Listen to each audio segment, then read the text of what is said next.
Here's the deal, we're doing part 5. Yeah, part 5. And that's gonna include taking these balance shafts out, inspecting them. I'm gonna start popping the screens out of them. That's just what I'm gonna start doing. It's experimental. Here we are in 2021, and I'm popping almost all the screens out of my 2-liter. That's just me. This channel is for entertainment purposes only. Let's just get started. Here I'm gonna present you with something that Naptown Tuner has and you don't have it. I've already showed you this before. I've already showed a lot of this before, but guess what? By the time it's all said and done, I'll probably have 100 of these things apart, and you'll see every single issue in every single way, and I'll have it documented. And hopefully by that time, I'll have enough subscribers that I can start doing other stuff. So, get at it. Do we know what balance shafts are? Well, this is a 4-cylinder engine, so it's gonna have more vibration. That's, we got the counterweights, right? But there's even more counterweights. This chain right here that I just took off is spinning. There's a counterweight right here and right here to go in between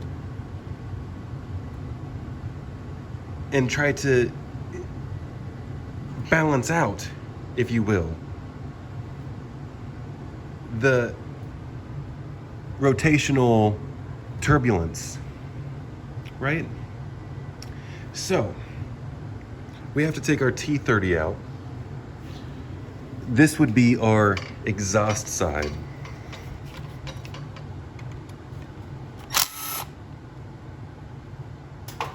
Now, let me present to you again the tool that I have and you do not have. If someone does have this tool, please let me know in the comments. Now, this particular side right here, I prefer not to do too much because, this is the bearing. I'm pulling behind the gear. I can pull this intake shaft out without causing any kind of concern. But on this one, I will just put this pry bar right behind the gear here. I'll find a good firm spot right about there. Give it some taps and it'll just slide right out. Now, I also recommend using both hands to slide this straight out. In my personal experience, the exhaust side has always been pretty good. It's the intake side that I've seen lock up, but I've heard both can lock up just the same. Now, like I told you before, I'm just going to experiment with taking these screens out altogether, every single one of them. So let me show you. We're back at it. Now you can see the part number. I flipped it around.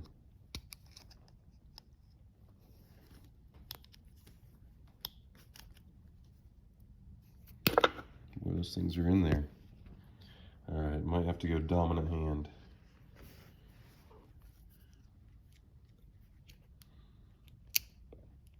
Of course, no turning back now.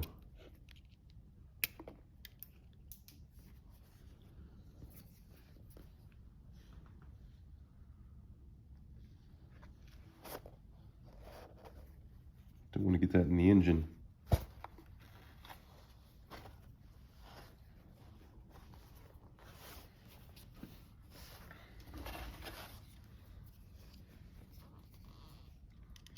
Now, see, I thought that they would come out like that.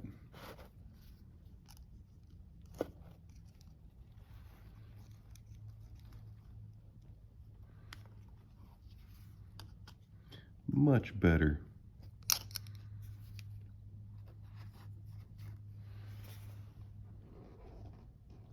But do you really think that those are capable of holding up over time in hot oil pressure?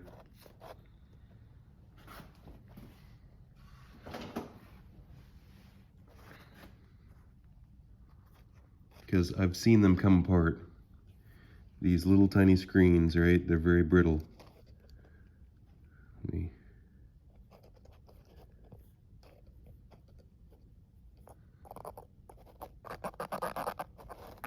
It's a lot stronger than... But I have seen them come apart. All it takes is for... It's like a glue or something. Obviously, it's probably like some type of glue that holds that screen onto that plastic, and if it comes apart, it can clog that oil passageway. No good. Let's do the next one. But first, let me just show you. This was inside. It's like an oil splash. It's like a oil baffle. Just a plastic tube. Still in good shape. I mean, seems like it. It's kind of janky.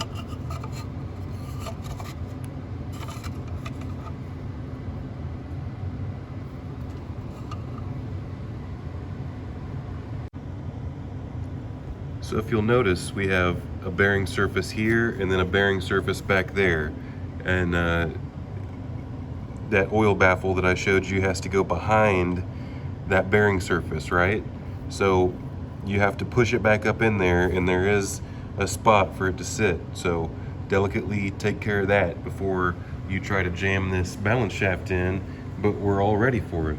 So I'm gonna try to toss it in here. And I don't know if I should try to mount the camera or just try to slide it in here.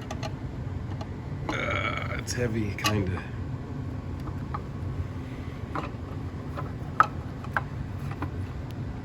right, and then the back has to pop in, so I'm trying to tilt the whole thing with this nub, and I'm not really having too much success. Might have to mount the camera. Here we go.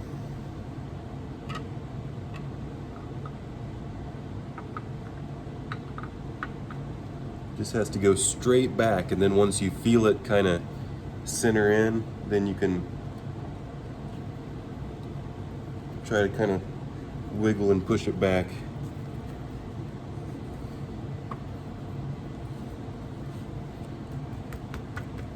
It shouldn't take much. I would prefer to wiggle it back and forth, but I will go ahead and now I would prefer to use some type of plastic hammer or rubber mallet. But do I take the time? What I'm doing is stalling, looking for it.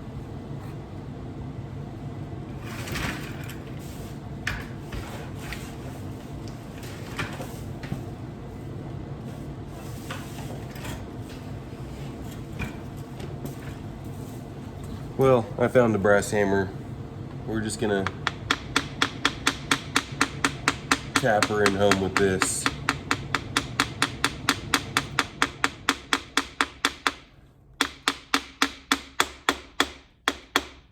Now that's way more responsible than trying to draw it in with the bolt. And if you disagree, let me know in the comments, and that will make for interesting discussion. Now, we're going to put the bolt back in. Naptown tuner discussion session.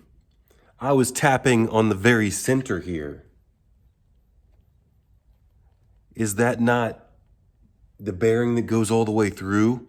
Is that not a fragile little flower? Should I have not tapped on this ear over here on the side? Would that have been more gentle for the whole shaft mechanism? Well, you could look at it a couple different ways. You could say by gently tapping in the center, you're directly pushing it straight in and you're not harming the bearing surface. Or you could also argue by hitting on the ear, you're not damaging the bearing shaft that flows all the way through. Let's talk about it more on the intake side if I feel like it. Now, we're gonna go ahead and put the bolt back in, and then we're done with this exhaust side.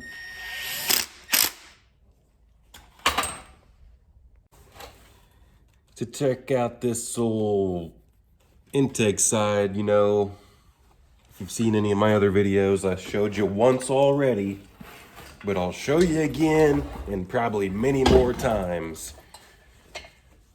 Because we're gonna check multiple engines and see how widespread certain things are. We're gonna all figure it out. Because I'm buying cars from all over the country, and this is gonna be a good little example. So like I told you before, this one came all the way from Philly. Coolant temp sensor right here. You know, might as well take this cover off first right here. We got the 2 bolts in this cover, slides right up. Now, let's take the rest of these 3 long bolts out. Are these 3 all the same size? Let's take a look right now. Those 2 are.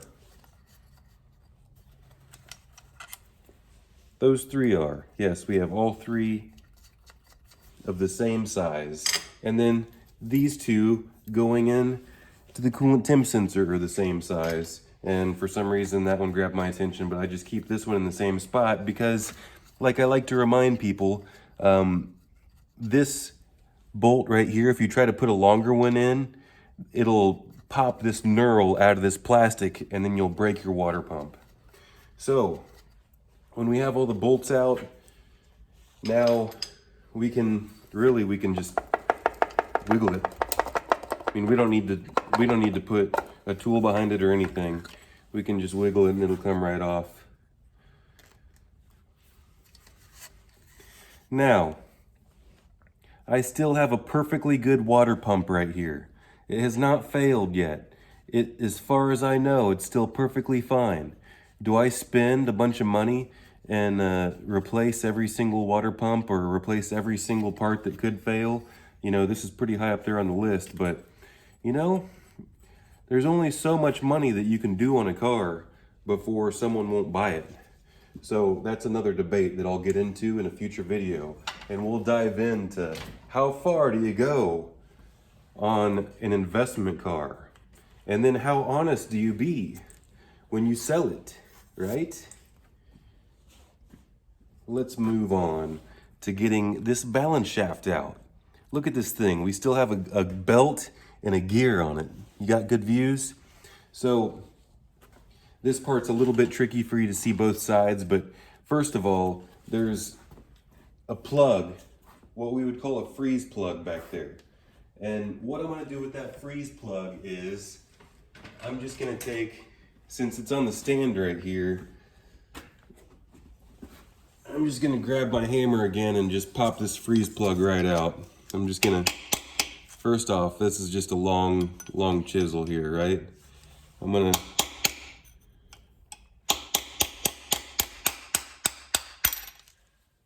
now I could pop that right back in if I wanted. It didn't even go all the way through, but it's not even necessary. Remember, there's a cover that goes over that.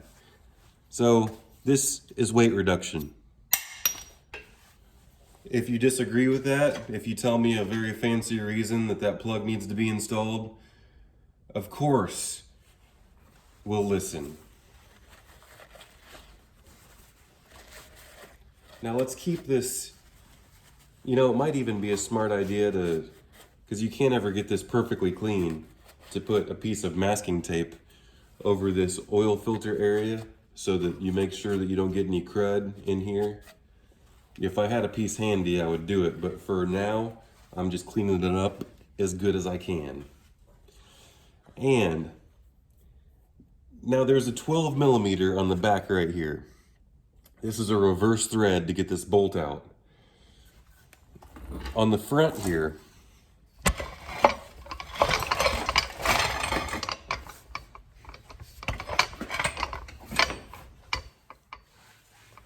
we're looking at these two right here. So this is just kind of like an idler.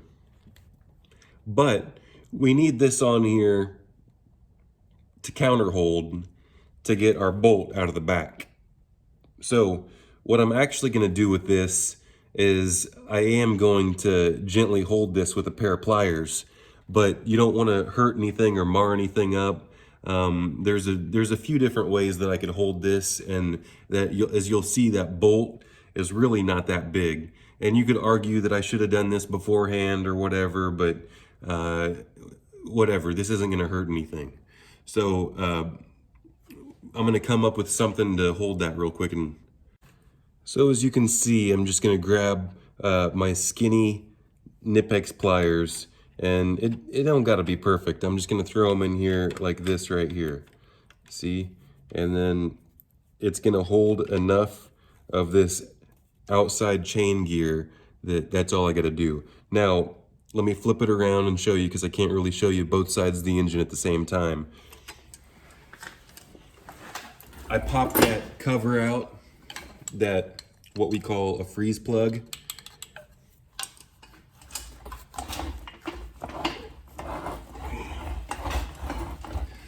Now, you could put a socket through here, right?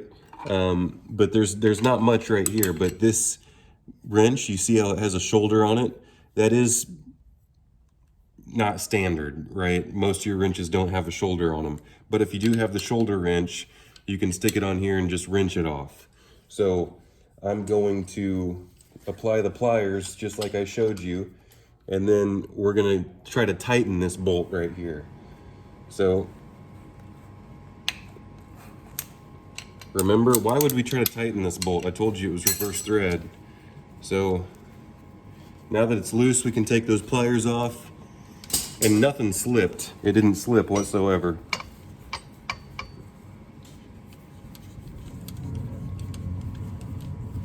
We'll screw this off the rest of the way.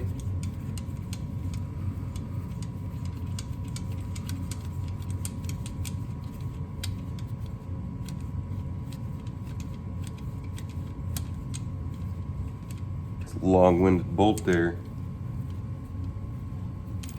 There we go. Now you see this conical bolt, reverse thread bolt. Not much to it. That's why I typically pop the water pump off and keep the belt in place, because this, as far as I've seen so far, this is a lifetime belt. This is the factory belt right here, and it's still in perfect shape. But if you want to replace it, you just saw how to replace it. Now, you don't really have to go to that extent. You do it with everything still in place, but if the timing chain, the balance shaft chain, is really loose, I mean, you really could skip it and get out of balance with your balance shafts. I mean, it is a possibility. This one was loose at 92,000 miles, so let's put this in a safe spot. We need to put that back together. We need to put that gear back on. But now, all we have to do is take off the idlers in the front. So, back over this way.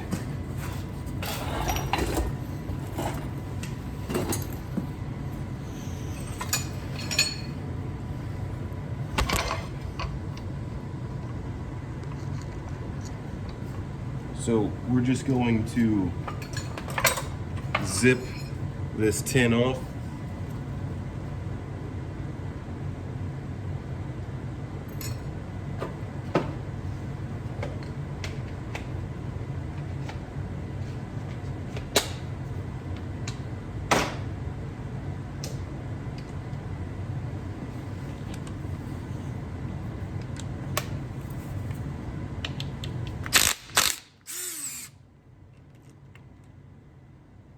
See that? Nothing there. Nothing special. A little O-ring at the end. You want to make sure you just keep that all together, and we'll put that to the side.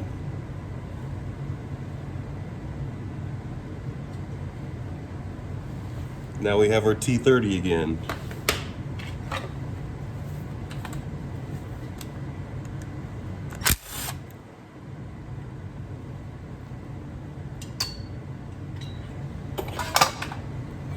Now, to pop out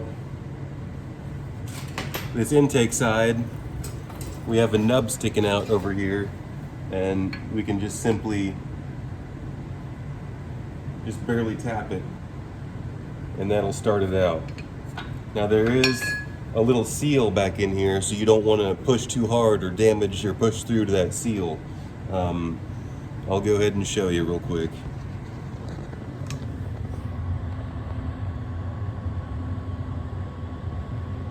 Now this will pull straight out there.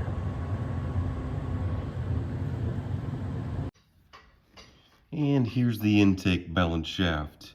It looks exactly like the exhaust side, and I'm just gonna do the exact same thing. I'm gonna take, there's one right there, and then I'm gonna pop this one out since it's right here, right? Pop this one out right there. Oops, it's skipping on me. Well, we'll just get this one right here.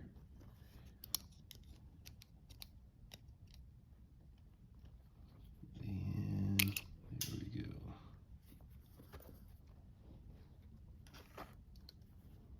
Now, let's see.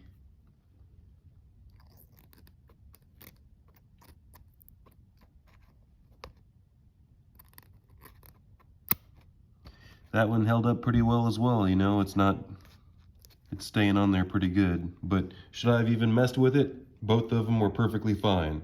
Nothing was wrong with those balance shafts. But did I just potentially bulletproof it? We'll let you know in the future. Because I'm going to start messing with this. Do I have an oil pressure issue now? Now that I popped the screens out? I'll let you know.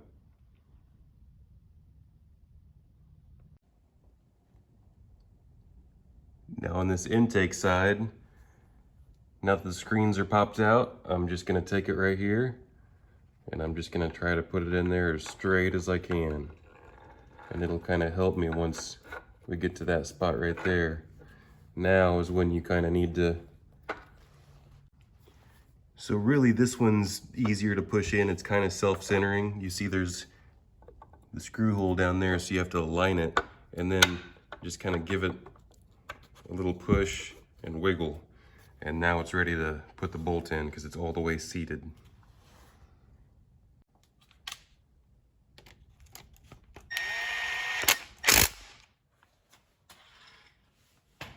You can't just go throwing this next part in. This next part actually needs to be timed. So first off, there's an O-ring and there's a pin, but that's not all. That's not all we're talking about. See that that pin would go in that one right there, that hole right there. But anyway, what we're really talking about is the timing of this balance shaft. Now there's a paint line, but no, what we were really looking at is that paint line and that notch. That paint line and that notch will correlate to this right here, but not the outside. We're looking at the inside, so it's a little bit tricky. Do I do it with the camera? So we see this dot right here, that's very pronounced, but look at how insignificant these two dots are down here. Are we even gonna be able to zoom on them? Okay, let me see if I can get a camera zoom. There's two very small indentations. See that dot? Those indentations? Those indentations are what goes right here. In between that dot. Those two indentations go in between that dot. And did you see I went ahead and pulled this gear off the stud? So let me just show you that real quick. Because I pulled it off in one piece. right? This simply slides right on here, and then the bolt goes through the front of it. Okay, so you can slide this gear off, and then what you do is you take this plunger and you'll align it right here where that stud goes right here, and then you push that into place. And then, now that we know how to push this on, we find our little 2 indentations.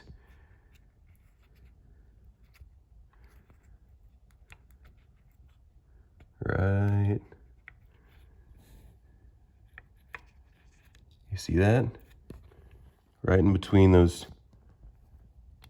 2 indentations. Now, we'll simply toss our bolt in, and we can go ahead and just tap that in lightly. I'm going to use my quarter drive impact. Or actually, this 1/2-inch drive electric ratchet is sitting right here. Just going to crank it in right there. Now,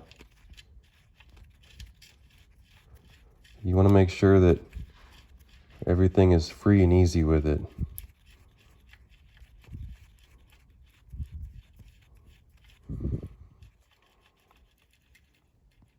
Now we just have to put our guide rails on and install our chain back into place. So let's put it back where we found it. But does it matter? Let's talk about it. Check this out. This is the balance shaft chain, but it's the new style links. It's the same new style links that we got on the timing chain. So no, you don't, these are all timed the way they are now. For instance, like, see that? Every single time you get there, the weight wants to go here. Same thing applies with this one. So all we're doing now is just lining up the links on the dots. And there's no special recipe to that either. They're all individually equal length. So where are they? Let's talk about it. So what I like to do is just toss it on like so. I like to just go ahead and grab all my link spots, right? And then we can just start adding rails. So let's go ahead and go for this one first because that's our biggest slack spot.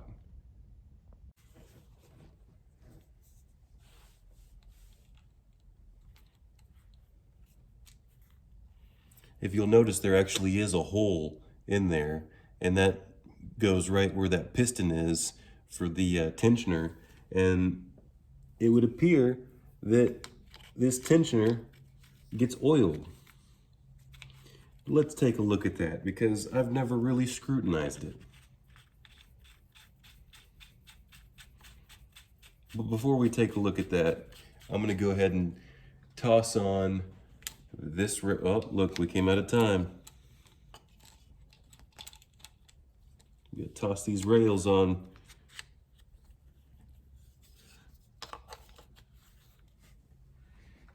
And then we also have this one up top here, but see how it has that void right here? That goes right there.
Now this is the adjuster and there's the hole in the middle there. Let's see if I squeeze it, does anything come out? It seemed like a misty oil. It seemed like if there was something in there, it would have come out. There is a oil passageway in this hole, and that's how it fills up that plunger there. Let's see. See that hole right there in the very bottom center? No screens there to pop out, so we're just gonna bolt it in, and then you can tell me what you think about how tight this one gets versus... So what we're looking at is how far does the plunger extend once the balance shaft assembly is fully seated with a brand new chain on it. And that's an impressively small amount of stretch. Now I'll go ahead and do you a favor and I'll go ahead and put it side by side, but before I do that, I have to show you a really good clip of this one.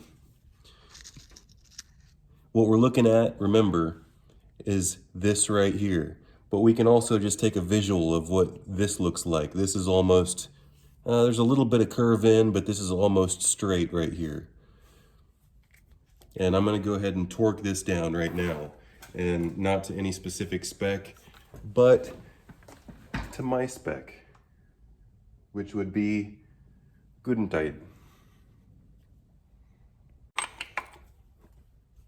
Right there.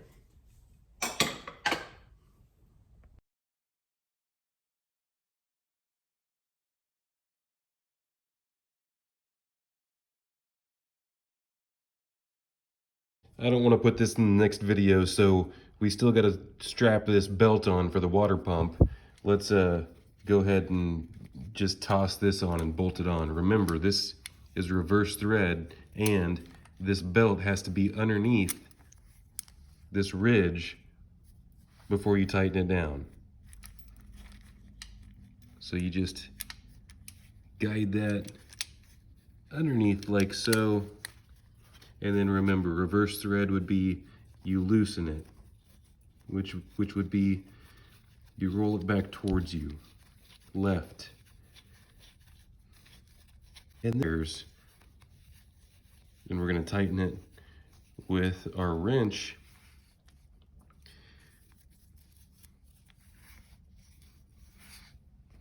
Let me grab the wrench.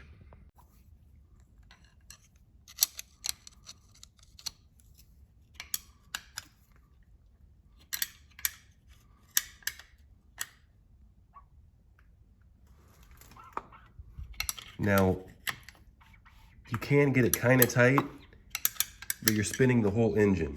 So what's best is just to put something in there, tighten it down. So what are we gonna do? I'm not gonna try to crank it down super tight because you saw how small this bolt is on this side, but I just put the crank pulley on the front, and then I'm just gonna get a little bit more on it. Nothing crazy. If you broke it off in there, you'd be in bad shape, and all it really needs to do is seat itself in there. It's just spinning the water pump, no big deal. Now, stay tuned for part 6 as we put the rest of this thing together in the continuation of these videos.